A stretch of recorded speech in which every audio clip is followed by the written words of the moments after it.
Welcome to the Rockstar Principles Podcast, coming straight to you from Rock and Roll, USA, covering the latest and greatest in educational leadership trends, news, and awesomeness for principals all over the world.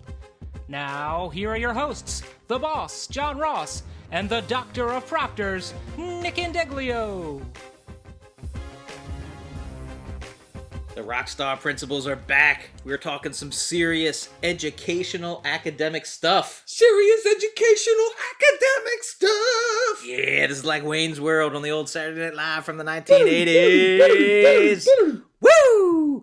Okay, what we're going to talk about is Downingtown Area School District, where we work. We had our annual book club meeting earlier this week. Annual book club! Alright, I'm going to stop. I'm sorry. Our superintendent, Dr. Mussoline, at Larry Mussoline on Twitter. At L Mussoline. Oh, L Mussoline? Yeah. At L Mussoline on Twitter.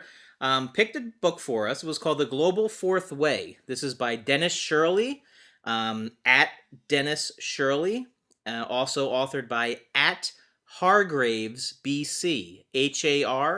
Hargreaves. Hold on a second. Is it going to become where we just no longer use people's names, just their Twitter handles? Yeah. I think right now, starting now, that's what we do. We don't use names anymore? We no longer refer to people by name, just their Twitter handle. And then if they don't have a Twitter handle, guess what? We don't talk about you. That's okay. Let's see if we can do this entire segment using just Twitter handle names. We're gonna have to be doing a lot of searching while we're talking here. This might take a while. All right, let's give it a shot. Go for it. Our wonderful director of professional development for the Downingtown Area School District. And who might that be?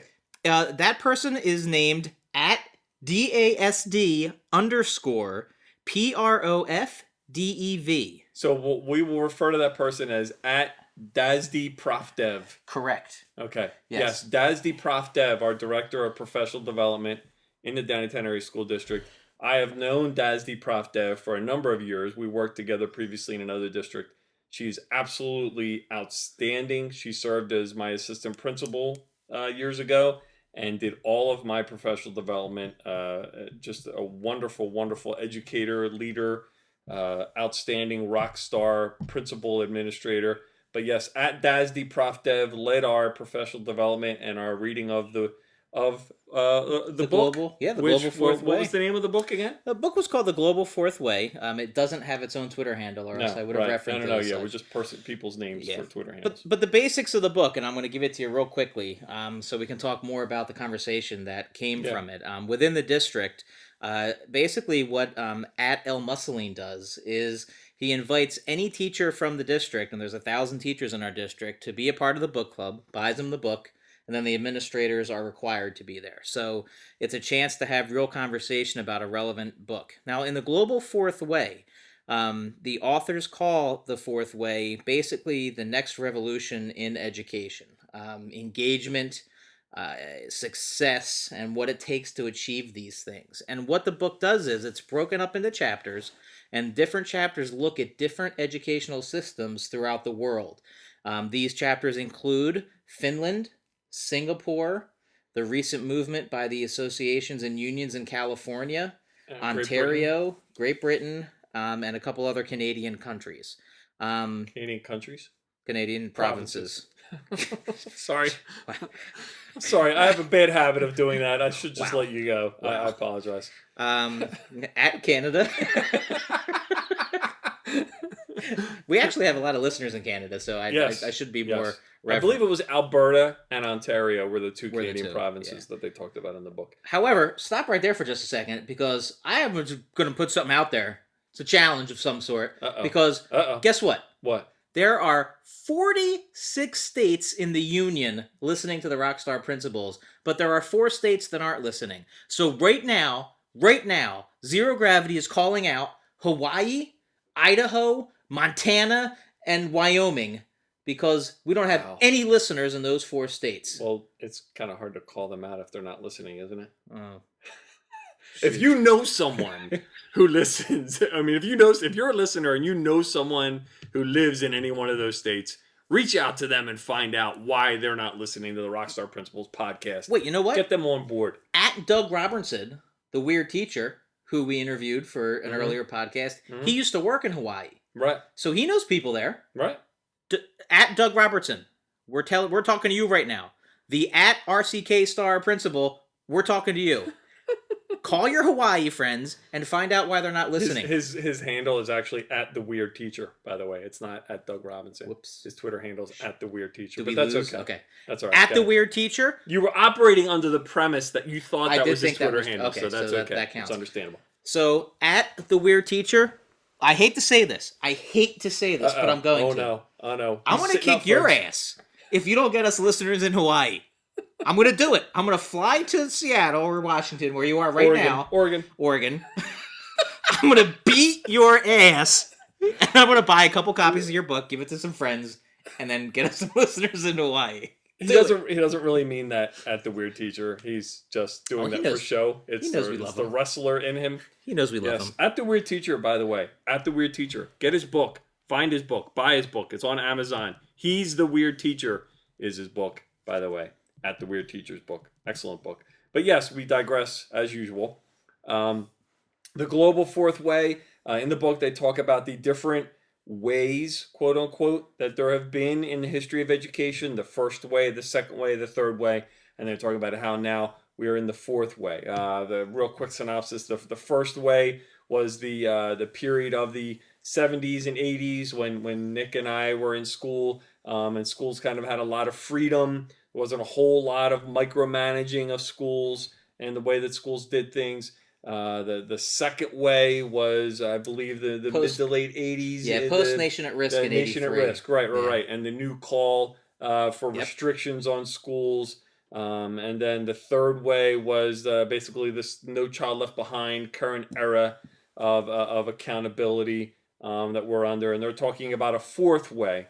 In a way to try to take what was the best of those other ways, and how there are places around the globe that are doing that have, the teacher freedom of the 70s and 80s, but also have an air of accountability as well, collegiality, and combining a lot of those different things, and how they do it and how they're making it work, and the kind of results that they're seeing that are just second to none. Just absolutely outstanding things that they're doing. So it was a good read. I didn't get through the entire book. We were assigned chapters, but my plan is to read the rest of the book, because the conversation we had afterward in our book club really proved to be fruitful and gave me a lot of great ideas from hearing the chapters that other folks read about what was going on in other countries and how they were making things work there. The 2 points I would make from the book: one, a lot of discussion took place in multiple sessions about Finland. Yeah. And here's the thing. There's FinChat. Hashtag FinChat. And we've done a couple of the FinChats. Mm-hmm. But the part that really grabbed me about that was in the early 70s, late 60s, early 70s, Finland was at the bottom of the barrel. It's a country of about 5 million people. The state got together and they said, we're going to dump all our money into education. And they did.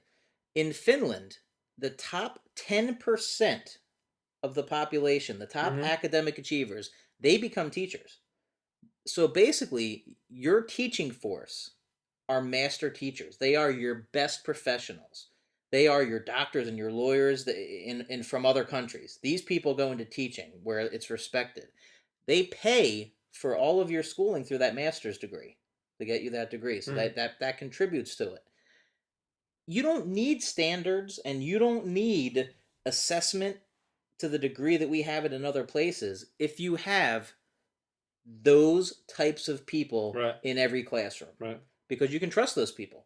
It harkens back to, and I'm pretty sure he doesn't have a Twitter address, or else I'm going to be in trouble here. You're taking a chance here, because I'm going to search it as soon as you say the name. This is going to be a problem. Shoot, I'm just going to take a guess. At Jim Collins in Good to Great says, and there's there's some solidity behind this, that the whole reason we have organizational charts and we have job descriptions is because there's people who don't do their jobs. The people who are your good people and your best people, they know what to do. They know what needs to be done. They don't need a job description to tell them to do it. However, the people who aren't in the right seats on the bus, or people who shouldn't be on the bus at all need those things. So in Finland, basically, you put those top 10% of people on target, you don't need anything else. That's what you got. I can't find Jim Collins on Twitter, so you might be off the hook. But yeah, the chapter I was assigned to read was about Singapore, and the 5 million the people part there, too. that really resonated with me in reading about the system in Singapore is kind of the duality that they have that goes on there. They use an expression called they consider their education to be glocal, both global and local. They combine those two phrases. They talked a lot about combining history with the present. Their schools have a great sense of the history of the schools. They actually teach the kids about the history of our school and have murals dedicated to, past generations who went through the schools. But they're also very innovative and use technology, so they exist in the present and into the future. And it was really interesting to read about how they combine those things and how they have the, both the present and the past and the future, and global and local, and all of these things that many people might put at odds and have combat one another. They have those things working in a symbiotic relationship and working together in order to promote what's best for the school. The one thing I'd mention about California, which was another chapter in the book, it focused on the very big union push where the associations throughout the state of California got together and basically advocated for education. They sued Arnold Schwarzenegger, the governor. Now, Arnold, forget the politics behind it. It harkens back to when we interviewed Dr. Todd Whitaker a few weeks ago, and he said... I'm sorry, who did we interview? We interviewed at Todd Whitaker. Okay, all right. Did I not say at? Right. I didn't, no, did I? You didn't. No. Man, that's twice I've lost. When we interviewed at Todd Whitaker, darn it, man. I really thought I'm purposely avoiding using names, by the way. That's how I'm winning at this game. And he said when teachers talk about not being respected and how hard they work, he takes a different tact on that. And the tact he takes is he treats the profession like doctors and lawyers and the most respected professions in the country. Doctors and lawyers, they work 60, 70, 80, 90-hour weeks. They make big sacrifices for their careers. So there's no apologies, there's no excuses. The teaching profession does that too. However, at Todd Whitaker does say that these professions, they should be compensated, Sure. appropriately as well. So we've got to talk the talk and walk the walk. And California did that. They, instead of using the typical, we're going to do CBA, collective bargaining, they used their educated union to influence political change, to make a difference. So I think that speaks to how you do make change, right, to a large degree. So that's my take on those. Good stuff. Well, it was a great book, as we said, really cool to read. Had a lot of great information inside about the right way to do things. I mean, I couldn't say I would take issue with much, if any at all, that what was said in the book. And it actually gave me some really cool ideas about some things that we'd like to try moving forward. So once again, The Global Fourth Way, an outstanding book that we did at our district book club, led by our superintendent at Mussoline and our leader of professional development at DASD_ProfDev. Find the book on Amazon. The authors at Dennis Shirley and at Hargreaves BC. Let's keep it going. We'll be right back with the Rockstar Principles podcast. At RCKSTR Principal. Rock on! And now a word from our fake sponsors. But we'd really love if they were our real sponsors. Seriously, we would love it.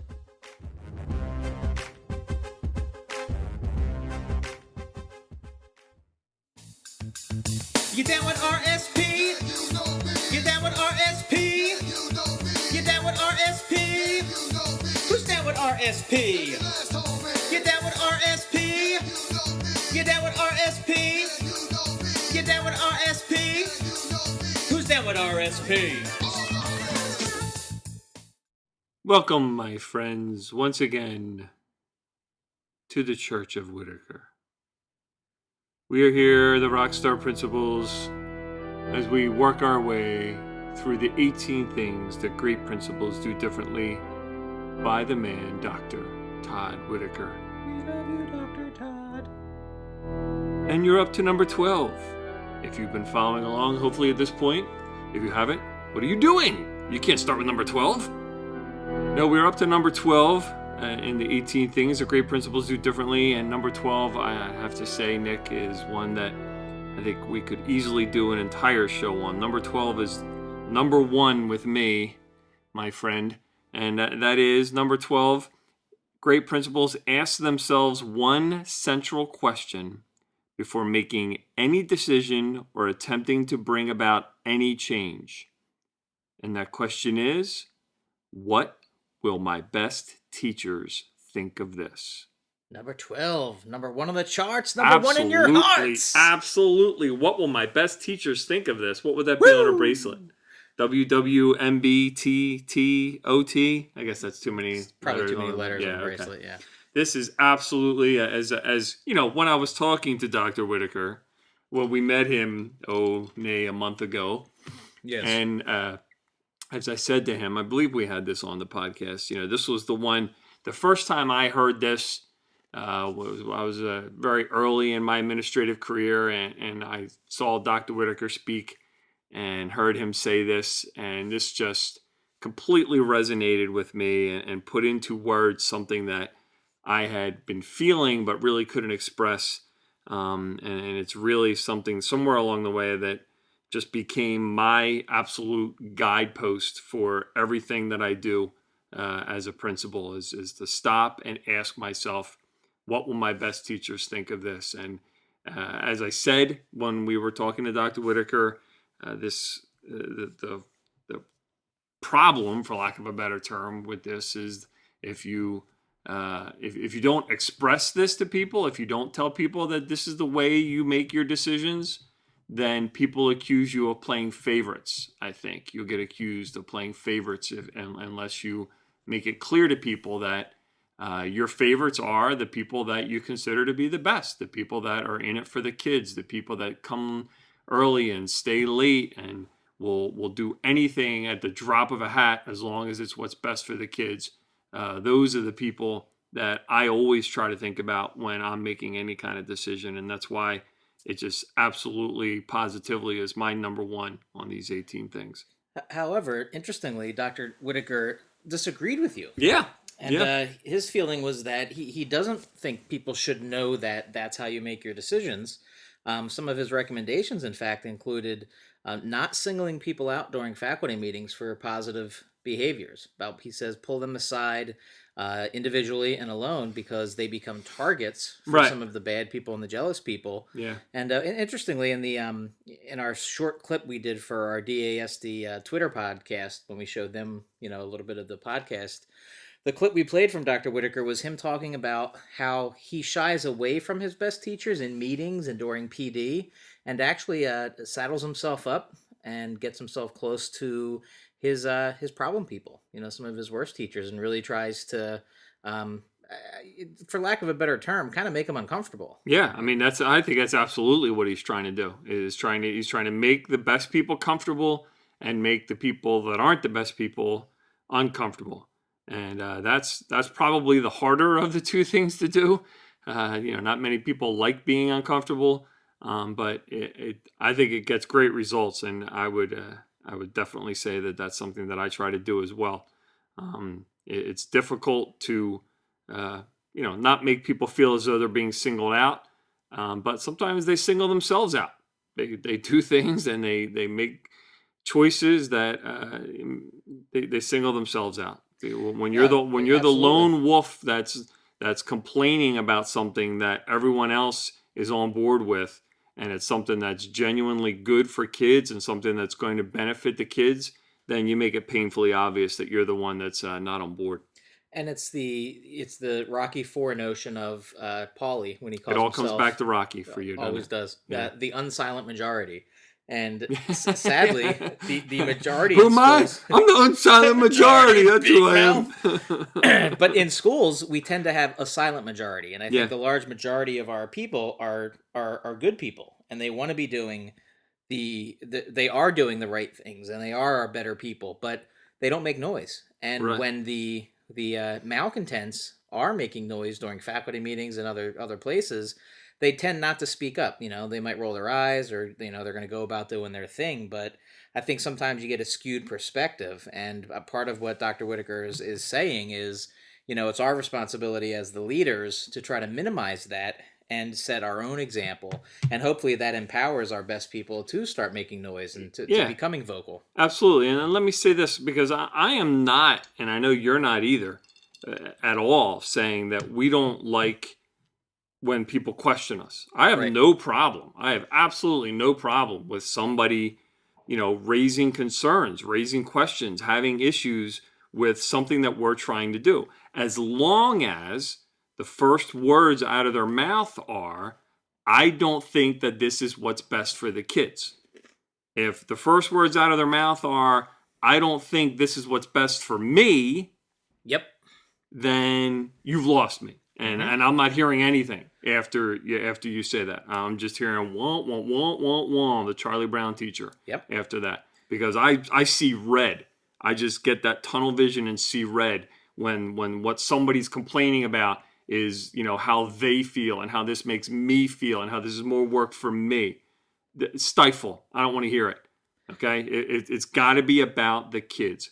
And if you're raising a point, if you have a question and you're trying to say that I think this is something that's better for the kids, then hey, we can have a great conversation. And a lot of times I'll take that and that'll make me change what I'm doing, because the person's making a legitimate point about what's best for the kids. But here's what's worse than that.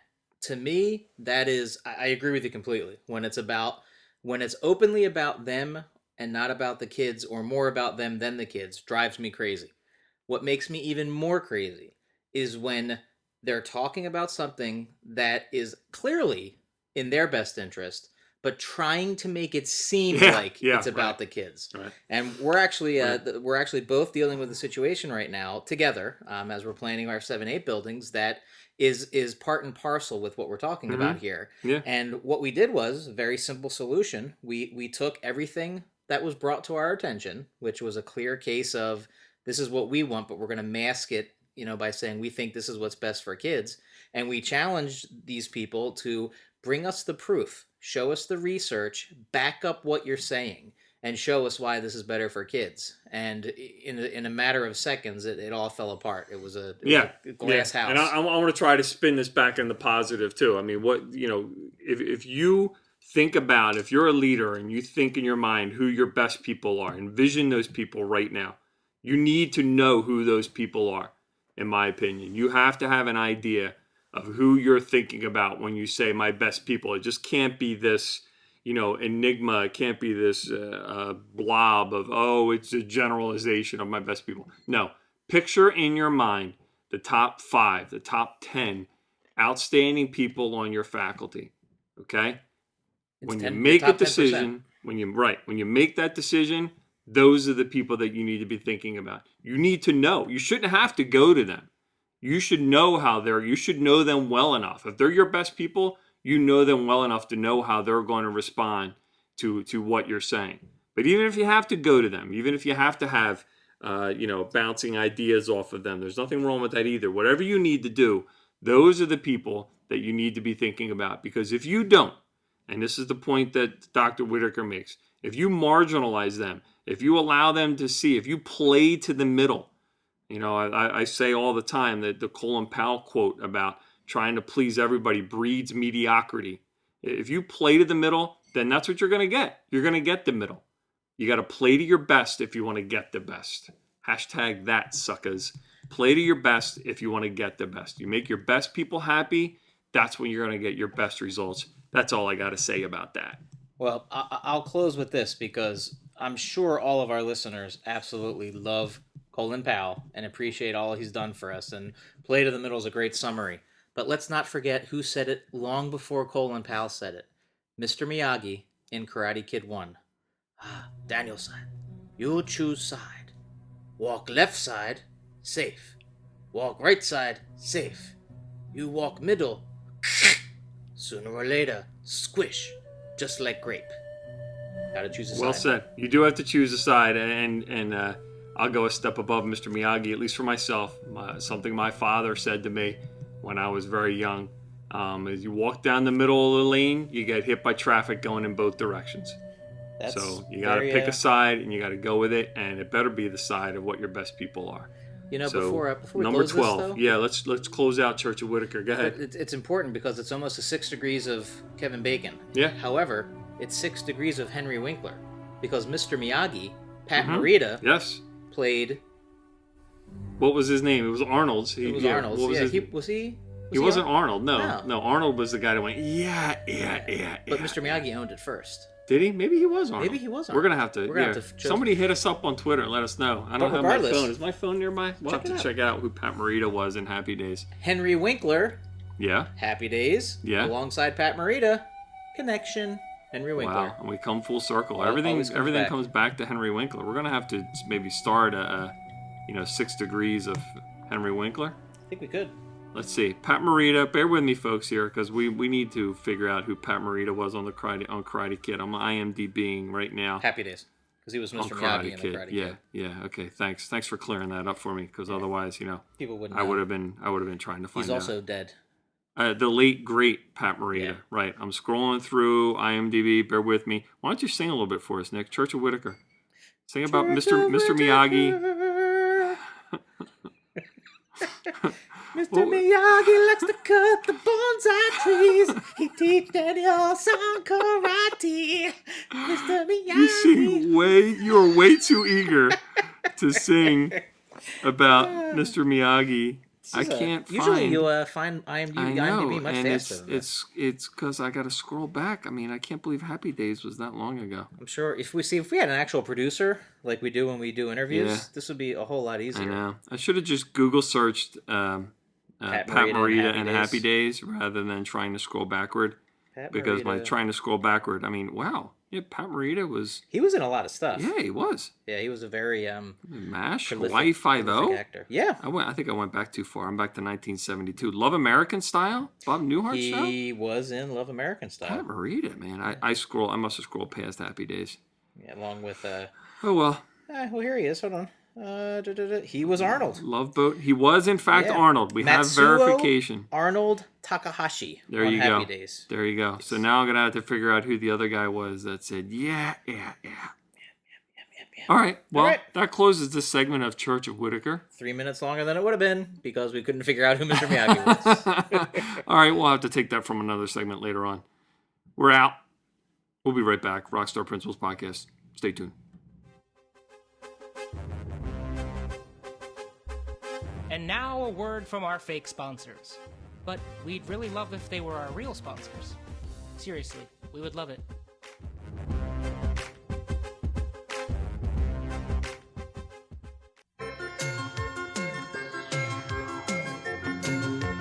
Rainbow bright, see the shining light. Your star's gonna take you to Rainbow Bright.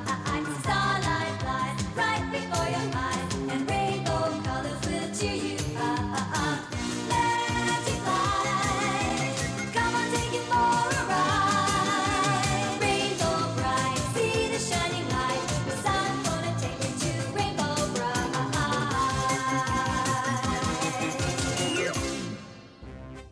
You know, John, sometimes it's hard not to reflect back and look at what might have been. What do you mean there, Nick? Well, what if instead of becoming Rockstar Principals, we had pursued my dream of being a WWE superstar? What if we had taken the road? Had pursued your dream? Well, I didn't even know you back then, but let's just pretending at this point. I would have had to have been your manager. I don't know that I have the physique to have been a wrestler. The problem with that would have been is you're dramatically taller than me, so they usually don't like managers to be bigger than the wrestlers. Really? Yeah, it's just one of those kind of things. But I was a cruiserweight, so I guess it would have been okay. Oh, okay. Back then, yeah. But what makes you bring it? Well, we spent an awful lot of time. We've alluded to wrestling. I know several times in past podcasts we've mentioned wrestling. By the way, welcome back to the Rockstar Principals podcast.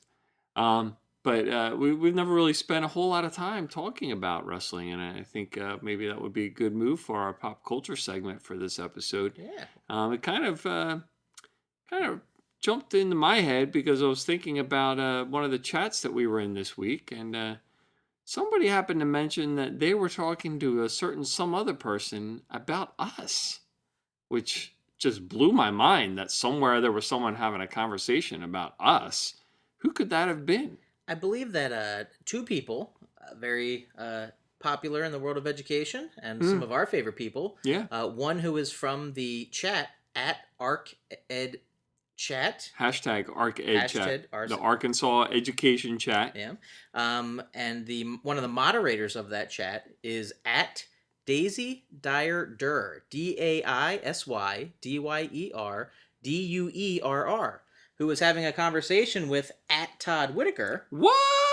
And the Rockstar Principles came up, and we were somehow or another, pro wrestling worked its way into that conversation. And as you might remember from an earlier podcast, Todd Whitaker and the Rockstar Principles talked a lot of pro wrestling. Turns out Todd's a closet wrestling fan, which, it's interesting. Whenever we post a Twitter professional wrestling reference, there's at least 5 or 6 principals, who come quickly back with their own knowledge of pro wrestling. I wonder if there's some underlying subculture in the world of principles that somehow has to do with wrestling at the same time. Tied to pro wrestling somehow. But anyway, Todd Whitaker actually gave Daisy a wrestling name, and her new moniker is 3D, which is an Daisy awesome Dyer Durr, 3D. awesome wrestling name. Nice move by Dr. Whitaker. Yeah, we should not be surprised. Wonder if Daisy's going to be in St. Paul, Arkansas at her school going by 3D from now on. I don't know if it would work quite as well, in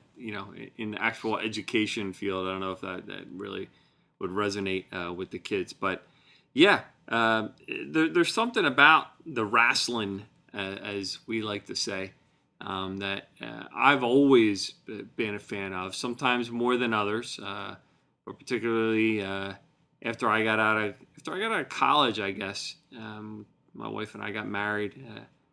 My wife's younger brother was a big fan, and we used to follow a lot of what was going on at the time between WCW and WWF at the time, the two different major organizations, and NWO within the WWF and the WCW had. There was NWO was with WCW. Oh, yeah, that's right. Yeah. Well, wasn't there a bad guy group in WWF as well? You had the Generation X. That's what it was, Generation X. Yeah. But it was basically the WWE was prompted by WCW to begin the Attitude Era, right? And that's where basically Stone Cold Steve Austin came in and once again revolutionized the wrestling world. Absolutely. The shades of gray. And when I think about, let's not go too old school, but you think about people. There have been a few huge, as you say, revolutionary wrestlers. Obviously Hulk Hogan jumps to mind. Yep. If I go further back, probably Jimmy Superfly, just in taking it up to up on the ropes, and elevating the entire process. But after Hulk Hogan, there seemed to be a little bit of a downtime, and Stone Cold really brought wrestling back to its glory, I would say. It was definitely a mixed bag at that point. What happened was, prior to Hulk Hogan and Vince McMahon Jr., who came in and basically took wrestling national. Before we've talked a little bit before, wrestling was territorial. You had different territories, different promotions that ran in different parts of the country, and that was your popularity base, and basically if you were a worker back then, if you were a wrestler, if things got stale in one promotion, you went to a different promotion and you could come back fresh again. Well, Vince McMahon basically, when Hulk Hogan got hot, they used video to start marketing throughout the entire country and eventually the world. And one by one, they basically put those smaller promotions out of business. And why did Hulk Hogan get hot? Because he was in Rocky 3. Rocky 3. Thunder Lips. The ultimate male versus the ultimate meatball.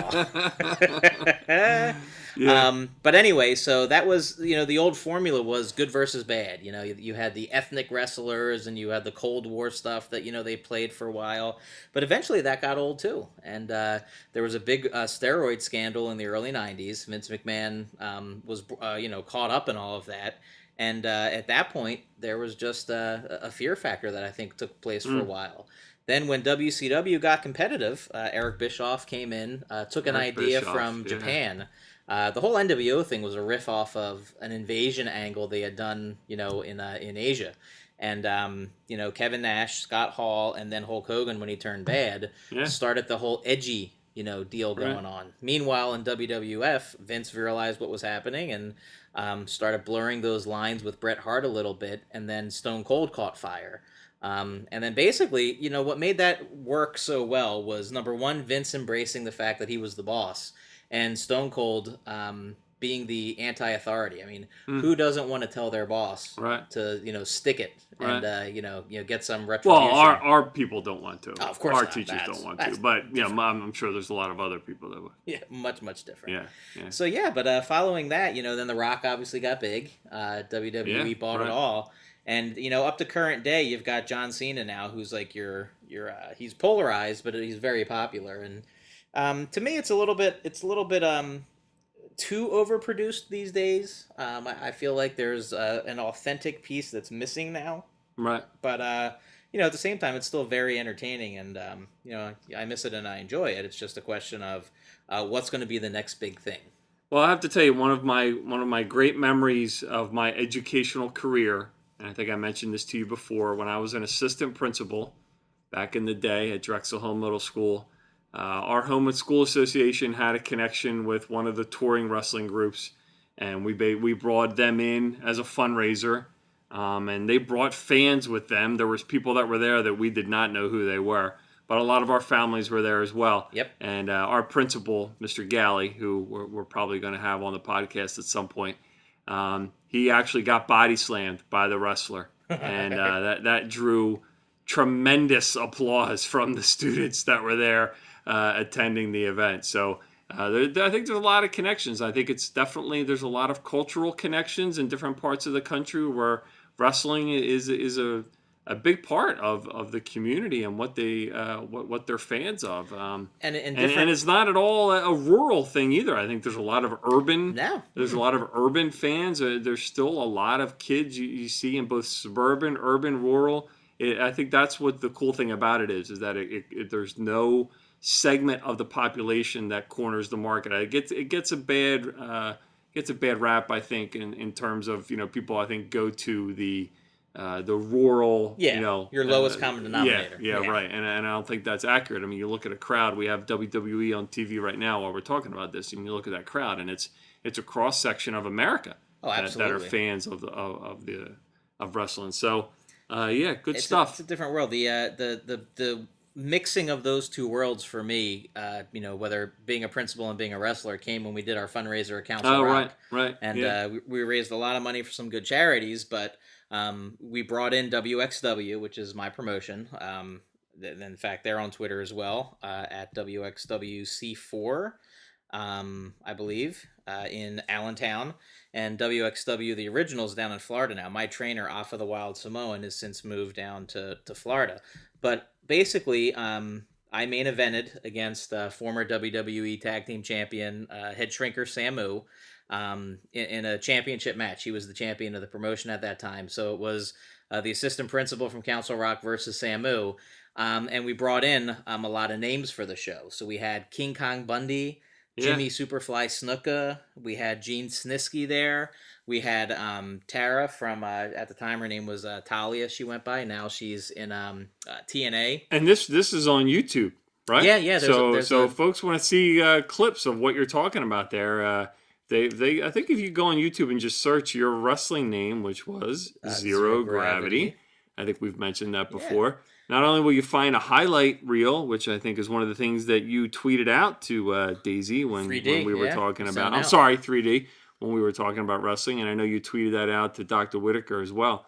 But I think you can find Nick's fundraising time at Council Rock on YouTube as well. I get to see him in action.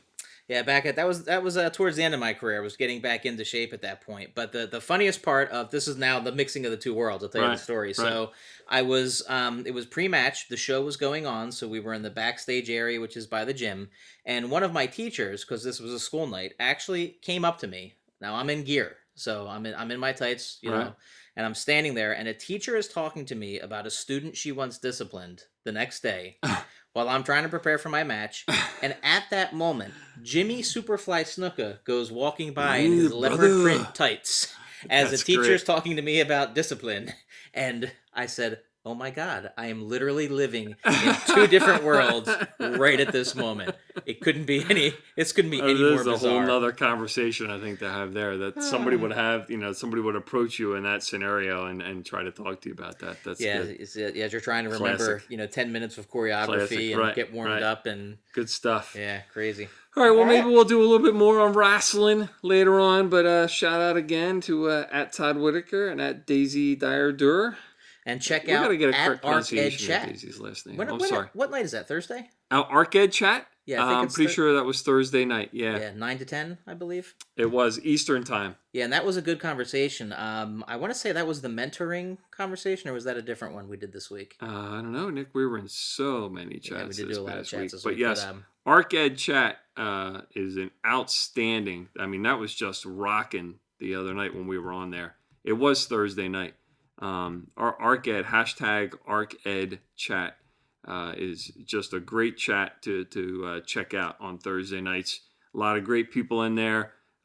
Great network of folks to learn from and to work with. Wish we could give them all shout outs, but particularly, as we said, Miss Daisy there at 3D and her hard work in putting together that chat it was a great time. So we want to thank her and thank Todd Whitaker for spreading the good word about Rockstar Principles, and thank all the wrestlers out there for all they do to entertain the folks. And we're going to, from episode 1, I'm going to keep pushing. At some point, even though Stone Cold's got millions of followers, he's running his own podcast. We're running our podcast. And instead of never the two shall meet, why can't they meet? They should meet. They should meet. It really makes sense. It's the next logical step, I think, for Stone Cold Steve Austin in his career right now, would be to come on the Rockstar Principles podcast. So We'll open let's up a make whole new that world. happen. That's what's going to happen right now. Sounds good. All right, folks. Thanks for hanging around. We'll be right back, or maybe we won't. I don't know. Rockstar Principles podcast. What? Thanks for helping RSP top the charts in the Edu podcast world. Keep it real with Twisted Steel and School Appeal.